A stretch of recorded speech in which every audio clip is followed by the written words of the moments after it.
Yo, what's poppin', guys? You got your boy Nandro back at it with another video. This is me of the games 4 and 5 of my Take-Two run. So currently, we're 3-0. Like feeling pretty flames, feeling pretty fire.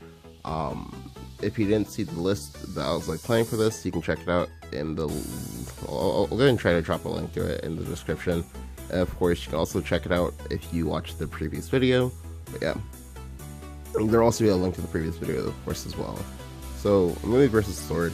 Now, sword is, like I said, it's in my mind one of the three immediate top classes in Take-Two. But definitely, no dispute, dragon sword. You definitely try to play one of these two if you can. But then if you don't, you need to have like really good reason, such as well, it wasn't an option for me. So this game is definitely gonna be difficult. So it seems kind of weird, right? But typically speaking, from my Take-Two experience, my hardest opponents usually tend to be beginner 0 because they're usually a Take-Two smurf, and then GM because they actually know what they're doing, like mechanically speaking. So I do toss back everything here. I have 11 2-drops. 11 2-drops. I should be favored to pick up another 2-drop. I just don't want my 2-drop to be Waters of the Orca, because I don't view Waters of the Orca as a 2-drop. I actually view Waters of the Orca as a 4-drop, just because like playing Waters for 2 feels really like, unless it's like when you need the game because you play it for 2. So I do pick up some more 2-drops. And I did pick up her Heroic Dragon Slayer, which is nice because it's really offensive, but it's not as nice because I don't really like transforming cards this early. Like, I usually like saving Heroic Dragon Slayer for like way later in the game, because I don't really see it as a 2-drop. Again, like, it's one of those like later slated cards. Anyway, so we see that my opponent drew one card, so I'm not sure what he kept in hand. I just know that he just decided that it's okay for me to possibly break on a 2-drop. Hell, he might not draft enough 2-drops. I don't really know. So I go ahead and play out the Dragon Huntress there. I feel like Dragon Huntress is the most expendable member on the team, or most expendable member of the list. So, because yes, she can like kill things like say Altea and the like, but I really wanted the Happy Pig, because a lot of times happens to me in Take-Two versus Sword is I usually get like smoked down like hard by Sword, because they have things like say Quick Blader, they have things like say Aloe Day, Dragon Knight, Celia, Skyfort sometimes, but yeah. Alright, so here he plays his Athena Dynamite Daredevil. It kills my 2-1, which is really sad. I kind of forgot the Fino was a card that he could play here, which is like why I did that. But thankfully, I do top deck my Serpent Drake, and honestly, I see weakness. I'm just gonna go for it. Like, I'm pretty sure this is going to work, so I'm just gonna go ahead and just drop the young Serpent Drake and evolve, because now he needs to not only have removal, but he needs to have a creature to evolve in order to get rid of my Drake, or he just had double removal. But I know Sword really doesn't have swing card evo, so I'm pretty sure this is a safe play for me to make. However, and I cannot stress this enough, he could have played Apostle of Usurpation and then killed both creatures. I cannot stress that enough, because like, he hasn't given me a chance to see whether or not he has Apostle yet, so that could have been a thing that happened. However, he had just played a gold, which was his Fina, so I'm just assuming that he's not going to have it. Also, it's better for a card like say Serpent to play it as early as possible, just because it is technically a mid-game wall breaker. So here he drops the Usurping Spine Blade. He hits the 3/2, suggesting that he's trying to get the Gilded Blade. He doesn't get it. He has to play Lance of the Tempest and then trade into my guy. So he expended a lot of resources, and I'm glad he expended a lot of resources that could have been otherwise harmful for me later. He didn't have to use an eval point, which that part sucked a little bit, but that's fine. So go ahead and play it. I'll go ahead and play out Somni here. And I'll go ahead and play out Happy Pig. I'm saving the Disciple because I actually want to try to draw cards off that. I'll actually go ahead and evolve my Fire Drake Whelp. So in the past, I actually lost to 5-0 because I didn't evolve a Fire Drake Whelp, and then my opponent played Apostle and then like wrecked my board. Now mind you, he can still wreck my board, but this way he'll actually like take significant damage in the process, which is good because I really don't have to like use more resources than I have to get rid of it. Now here he plays Princess Tina. Now usually I think every single time I've seen someone play Gina versus me, they almost always get a 1-drop from it immediately. So I'm like kind of curious as to what 1-drop he's gonna get. I'm just assuming it's gonna be quick later.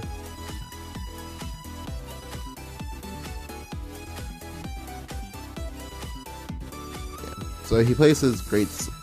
Yeah, he plays his great sword. Honestly speaking, I dislike the fact that he played the great sword. He did that in the wrong order. He needed to play it the other way, I think. If he played it the other way, he would get a knight at the start of the turn. So no matter how I make the trades, my Somni would always die unless I suicide Somni here. Now ultimately, I do actually suicide the Somni because it is actually correct for me to do it, but he didn't know that, right? So anyway, here I'll get him. I believe I'll get him play out triple 3-drop here.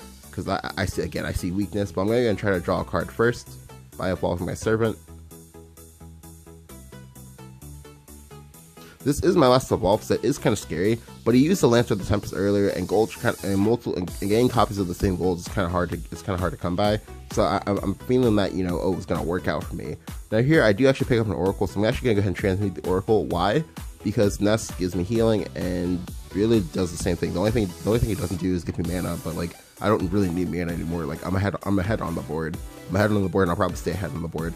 But I do need healing in case things go south, as well as burn damage from the Dragon's Handspur. So his great sword pops. He gets the token.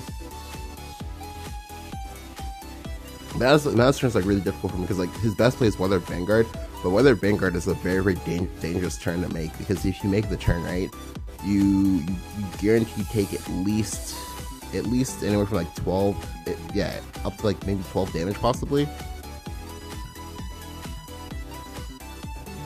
Alright, so he kills it. I still have 7 damage in play, which is a lot.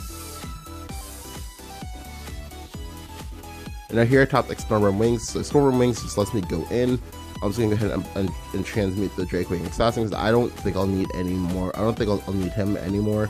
But I might need the Nest in case things go wrong. And I'll definitely need the Dragon's Handspur. So go ahead and after some thought, I just go ahead and put him down to 2. I realized I had to put him down to 2 because if I didn't do it, there was a chance I wouldn't be able to get lethal. Now, mind you, I had also forgotten that he had actually gotten a Gilded Goblet from earlier when he played the Usurping Spine Blade. This is actually part of why Treasure is like broken because it's like sometimes you can just kind of forget about the cards that they get. But thankfully, I'm not dead to Giln Elise. Now, I was very afraid of this, but yeah, he only has 19 damage if he plays Giln, which is like crazy all the same. But yeah, he only has 19 damage if he plays Giln Elise, so that's great for me. So here he's just, he's making the trades. He has to commit quite a lot to killing the Windless Dragon, but the nice thing is that like he can't play a ward. So yeah, he can't play a ward because he's gonna try to keep his 4/1 alive most likely if he can. But no, he's even forced to sacrifice that as well. So even if I don't have lethal here, the big thing is that the damage is done, and he's now in a spot where I can like always like set up and grab lethal later. He plays Gilded Goblet to heal out of range.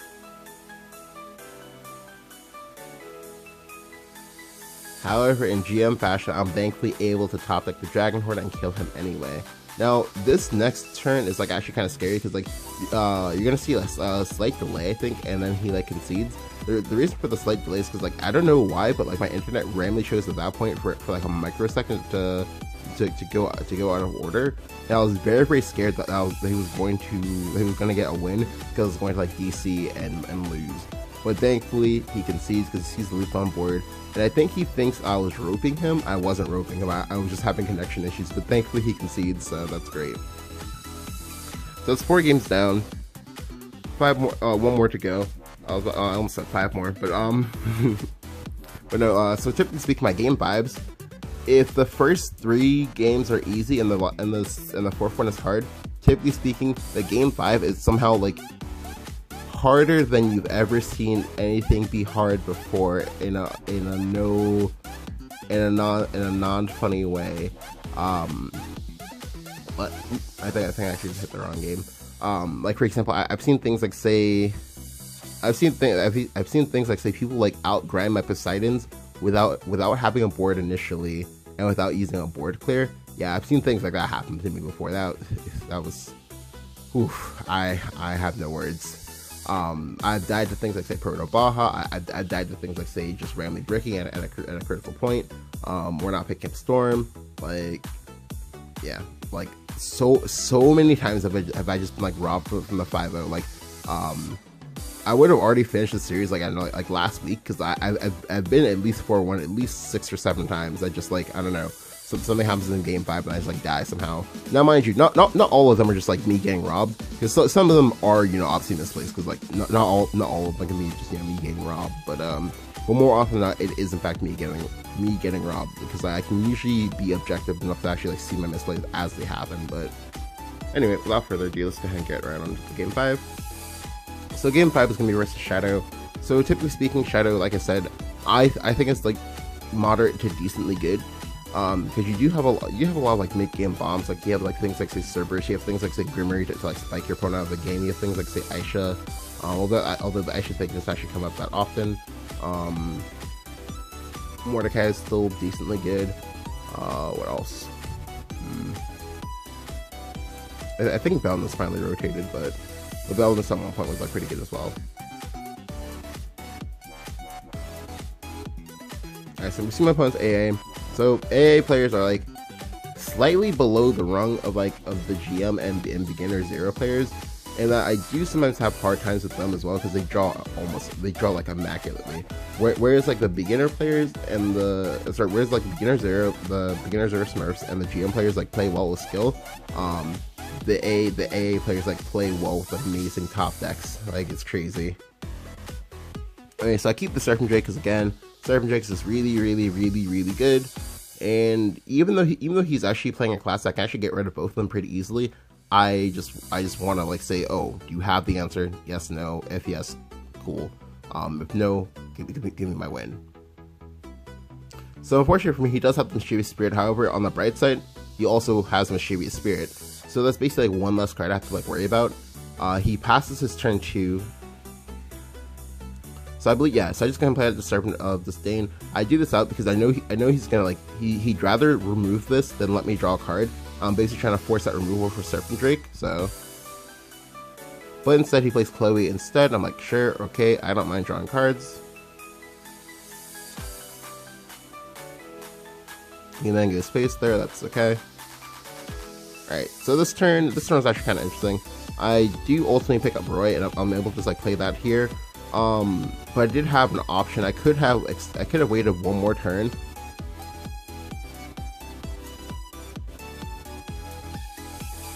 But I go ahead and play Roy. I believe I'll grab Dragon Strike because my hand has forward momentum.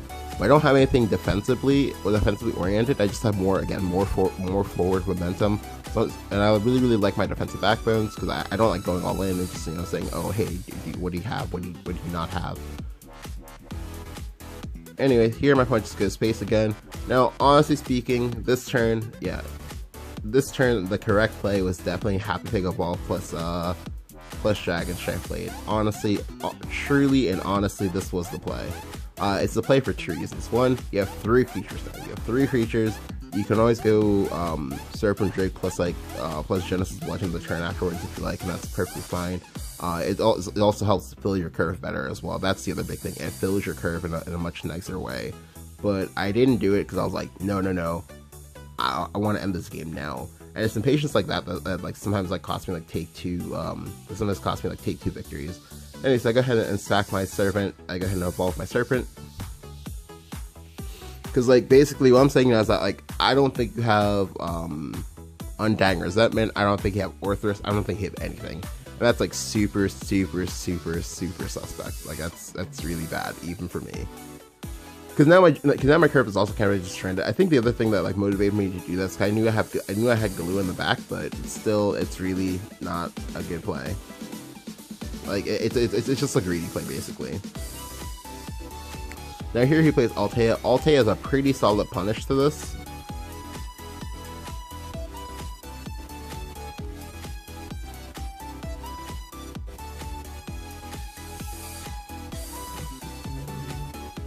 So he kills my guy, that's fine. I still get to keep 2 Drakes, that's pretty good. Or I get to keep a Drake and a card. Now here I get lucky. I get a very, very nice top deck of my own.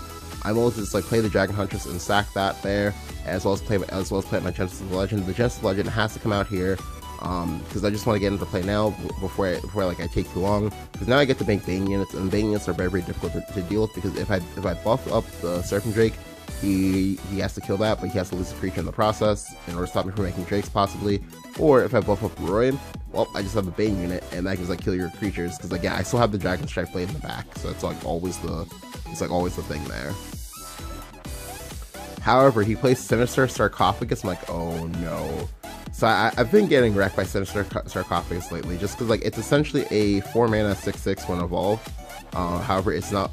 However, that's like, you know, in quotation marks, because like three of the creatures are ghosts, and ghosts do die pretty easily. But here we see him go ahead and do that play. However, remember the one drop he had from earlier? That's what he got back. So basically, this gives me initiative to do whatever I want to do now. That's great. I also have way more cards than he does as well, and a tiny bit extra life than he has as well. So I believe this turn we just see me go all in, making the play that I should have made way before, which I go triple 2-drop. I actually go ahead and polymorph my and transmute my Frenzy Drake into the Dragon's Handspur. You might be wondering, but Nandro, why did you transmute that? The Frenzy Drake is so good, right? Well, one, Shadow has a lot of hard removal. Two, of the 4 cards I had in my hand, it was the most expendable, because one is damage, one is removal, the other one's storm damage, and yeah, so I can't get rid of any of those. But here we see him go ahead and play Fran on 7 to get rid of my pig. To then go ahead and play his Fran's Attendant to get rid of my Heroic Dragon Slayer. But that's fine, because now finally on turn 7 I'm able to actually play up my Galula. I believe I choose to go for removal on the Galula, because I don't think I need to draw cards anymore. Because like I have 2 Somnies. I have 2 Somnies on the Somni style, draw cards off those. Additionally, I just want to, I'll keep applying pressure. He's in such an awkward spot now. But here he plays Valtorrent. I'm like, oh crap, that's scary. So this is 9 damage. It's 9 damage on his end, and I didn't know what I could die to, or what could cause me to effectively lose. So I didn't actually think about this turn too hard, because I knew that Gilnelise only does 15, Grimir only does 15. Yeah, and then he doesn't have shadows for his Mischievous Spirit, or even if he does, he doesn't have the mana to play Mischievous Spirit, get the ghost, and sack it with the soul conversion to then play Gilnelise or anything like that. He would need 9 mana for that. So I'm pretty confident here that I can win no matter what. I just need to be able to space this thing. I just need to be able to space and order this correctly. So go ahead and I just go ahead and push all face.